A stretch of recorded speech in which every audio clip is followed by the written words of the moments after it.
Hello বন্ধুরা, সবাইকে নমস্কার, আদাব। সবাই কেমন আছেন? কাছে এবং দূরে যে যেখান থেকে বসে আজকে আমার এই ভিডিওটা দেখছেন আপনাদের সবাইকে অসংখ্য ভালোবাসা রইল। আজকে ভিডিওটা সকাল থেকেই শুরু করেছিলাম। আজকে সকালবেলা তেমন কোনো ভারী ব্রেকফাস্ট করতে পারিনি। হালকা করে ডিম টোস্ট করে নিয়েছিলাম, ব্রেড আর ডিম দিয়ে। তো অনেক সময় হয় কি ঘুম থেকে একটু দেরি করে উঠতে গেলে এই প্রবলেমটা হয়। আর আমার বাচ্চাদের যেদিন স্কুল না থাকে সেদিন খাওয়া দাওয়াটা বা রান্নাটা একটু ঝামেলা হয়ে যায়। কারণ ওদের স্কুল থাকলে অনেক সকালে উঠি, কিন্তু স্কুল না থাকলে আমার হাজব্যান্ডের অফিস যেহেতু ৮টায়, একটু লেট করে উঠলেও সমস্যা নাই। তো এই তো ওদেরকেও ব্রেকফাস্ট দিলাম, আমরাও খেয়ে নিলাম। খেয়ে আজকে সিম্পল একটু রান্না করছি। আজকে তেমন কিছু রান্না করব না, আলু ভাজি, ডাল আর এই যে ইলিশ মাছটা ভাজা করব আর কি। সবাই বলছিল, আমার হাজব্যান্ডও, আমার ছেলে মেয়ে, আমার বোন, ওরা বলছিল যে ভাজা খাবে ইলিশ মাছ। তো এই জন্য ইলিশ মাছটা ভাজা করব ভাবলাম, আর বাকি পিসগুলো রেখে দেবো আর কি। তো এই যে এই জন্য আর ইলিশ মাছ ভাজা করব, আর এটা এখানে একটু বেগুন ভর্তা করে নিলাম। বেগুন ভর্তার রেসিপিটা কিন্তু আমার কুকিং চ্যানেলে দেওয়া আছে, যদি কেউ দেখতে চান প্লিজ আমার কুকিং চ্যানেলটা একটু ভিজিট করে নেবেন। আর এই যে এখানে আমার ঘরে কিছু সিদ্ধ আলু ছিল আগের দিন, এই যে পটেটো রোল বানিয়েছিলাম, ওই সিদ্ধ আলুটা ছিল। তো ভাবলাম ডাল যেহেতু করেছি একটু সিদ্ধ আলুটাও ভর্তা করে নিই। তো এখানে সিদ্ধ আলুটাও একটু ভর্তা করে নিলাম। আর আমার মতো এইভাবে কাঁচা ভর্তাটা কে কে ভালোবাসেন, আমি কিন্তু এইভাবে কাঁচা ভর্তাটা দিয়ে ডাল দিয়ে খেতে অনেক ভালোবাসি।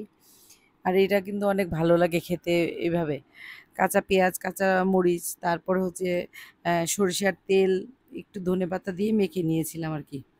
আর এই যে মাছগুলো হচ্ছে খাওয়ার আগে একটু ভেজে নিলাম। আগে ভেজে রাখলে তো নরম হয়ে যাবে, ভালো লাগবে না খেতে। এজন্য খাওয়ার সময় একদম টাটকা ভেজে নিয়েছিলাম আর কি। তো এই তো আমাদের মোটামুটি দুপুরের লাঞ্চও শেষ হয়ে গেল। এবার একটু ঘুরতে যাব আজকে। শুক্রবার আজকে অনেক বৃষ্টি হচ্ছিল, কিন্তু মেয়ের নাচের ক্লাসে যেতে পারিনি বৃষ্টির জন্য। তো হঠাৎ করে দেখলাম আস্তে আস্তে বৃষ্টিটা কমে গিয়েছে। আর আমার ছেলে মেয়েও বলছে, পাপা অনেক দিন ধরে পার্কে যাই না। আপনাদেরকে বলে রাখি, আমি যেখানে থাকি আর কি ফেনীতে, এখানে ঘুরতে যাওয়ার মতো খুব বেশি প্লেস নাই।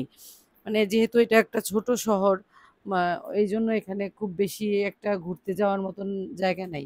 তো আমাদের একদম কাছেই এই পার্কটা। এটা হচ্ছে গোল্ডেন শিশু পার্ক আর কি। এখানে ভালোই মোটামুটি কিছু রাইডস আছে। এই যে বাচ্চাদের জন্য অনেক ভালো আর কি। বাচ্চারা রাইডসে উঠতে পছন্দ করে, রাইডসে উঠতে চায়। বাচ্চারা অনেক যায়।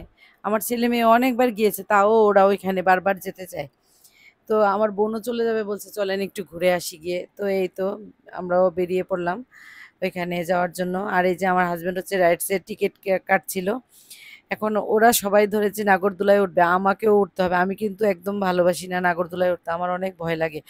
এগুলো নাগরদোলাগুলো যখন অনেক উপরে ওঠে আমার অনেক ভয় লাগে, কারণ এগুলো তো দুলতে থাকে। আমার মতো কে কে ভয় পান নাগরদোলায় উঠতে? আমার কিন্তু অনেক ভয় লাগে। আমি সত্যি কথা বলতে আমি একদম মজা পাইনি। আর এই যে উনি উঠেই ছবি তোলার পোজ নিয়ে নিয়েছে, কিন্তু আমার অনেক ভয় লাগছিল।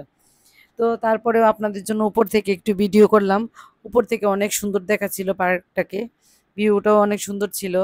আর যেহেতু বৃষ্টি হয়েছে, সব পরিবেশটাই অনেক সুন্দর দেখাচ্ছিল। নিচেও দেখেন এই যে বৃষ্টির পানি। তো উপর থেকে ঘুরে ঘুরে আমার ছেলে মেয়ে আর আমার হাজবেন্ড একটা দোলনায় বসেছিল, আর আমি আমার বোন একটা দোলনায় বসেছিলাম।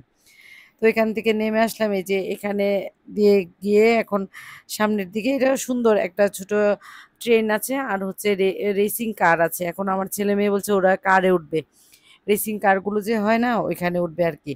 তো ওদেরকে নিয়ে ওইখানে যাচ্ছি। এটা হচ্ছে সিঁড়ি দিয়ে উপরে উঠতে হয়, তারপর নিচে নেমে ওইখানে রেসিং কারের ব্যবস্থা আর কি। আর এ পাশ দিয়ে হচ্ছে ট্রেন লাইন, এটাতে হচ্ছে ট্রেনটা যায়। তো এই যে আমরা ওইখানে নেমে যাচ্ছি। তো আমার হাজবেন্ড আবার উপরে উঠে আসলো, কারণ রেসিং কারের টিকিট কাউন্টারটা আবার এই পাশে।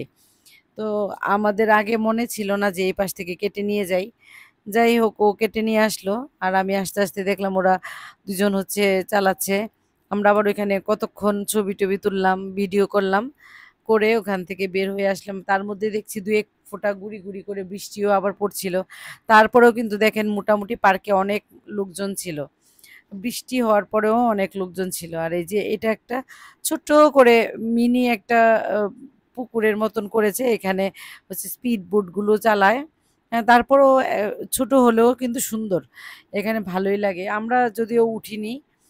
আর আমি আবার এখানটা একটু ভিডিও করছিলাম, এখানে কিন্তু এই যে এই একটা দোলনা এত ভয়ঙ্কর, এটা আ পুরোটাই ঘুরতে থাকে। এটাতে লোকজনও অনেক কম উঠে। আমার কিন্তু দেখেই ভয় লাগছিল। আমার বোন আবার দুষ্টামি করছিল, "চল উঠি।" আমি তো ভয়েই শেষ, দেখেই ভয়ে শেষ। তো এই তো ছেলে-মেয়ের ইচ্ছে পূরণ করতে ঘুরে আসলাম। আর এখানে ফেনীর কাছাকাছি যারা আছেন, এখানে যদি ইচ্ছে করেন এই পার্কটাতে ঘুরে আসতে পারেন। বাচ্চাদের বিনোদনের জায়গা, বাচ্চারা অনেক পছন্দ করে এই জায়গাটাতে। বাচ্চারা না, অনেক বড় মানুষও যায় এখানে। আসলে এখানে গেলে ভালো লাগে। আমরা যারা গৃহিণী আছি, ঘরে সারাদিন বাচ্চা সামলাতে, ঘরের কাজ করতে, করতে বোরিং হয়ে যায়। মাঝে, মাঝে কিন্তু একটু ঘুরে আসলে মনটা ফ্রেশ হয়। আর আমাদের ফেনীর আশেপাশে যেহেতু তেমন কোনো ঘোরার জায়গা নেই, তো আমাদের এই পার্কটা ভালো আছে। আর এখানে বিজয় সিংদিঘিতে যাবো ভেবেছিলাম, কিন্তু যেতে পারিনি। আসার সময় একটু রাত হয়ে গিয়েছিল। আর আমার ছেলে মেয়ে তো পার্কে গেলে বের হতে চায় না, ঢুকলে একবার। তা আমি আর আমার বোন আবার ঘুরে একটু ছবি-টবি তুলে আসছি। এসে দেখলাম আমার হাসব্যান্ড হচ্ছে ফুচকার চটপটির অর্ডার দিয়েছিল। আমার ছেলে, মেয়ে, আমার বোন ওরা খাচ্ছিল ফুচকা, আর আমি আর আমার হাসব্যান্ড চটপটি খাচ্ছিলাম। আমার আবার ইদানিং ফুচকাটা খুব একটা ভালো লাগে না, চটপটিটাই ভালো লাগে। তো ওরা খাচ্ছিল ফুচকা, আর এই যে আমি চটপটি খাচ্ছিলাম আরকি। তবে ওইখানের ফুচকা চটপটিটা কিন্তু বেশ ভালো হয়, অনেক টেস্ট হয়।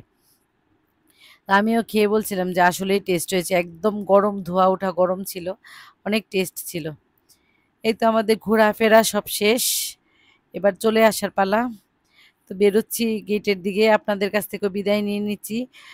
কাছে এবং দূরে যে যেখান থেকে আমার এই ভিডিওটা দেখেছেন, প্লিজ একটা লাইক দিয়ে যাবেন। আর যারা ইউটিউব থেকে দেখছেন, প্লিজ একটা সাবস্ক্রাইব করে দিবেন আমার চ্যানেলটা। আর যারা আ ফেসবুক থেকে দেখেছেন, প্লিজ আমার চ্যানেলটাকে একটু ফলো দিয়ে রাখবেন। আমি নতুন ভিডিও দিলে যেন আপনাদের কাছে তাড়াতাড়ি চলে যায়। আর আপনাদেরকে একটা ফেসবুক থেকে যারা দেখছেন তাদেরকে প্লিজ আমি একটা রিকোয়েস্ট করছি, প্লিজ আপনারা কেউ স্টিকার কমেন্ট করবেন না।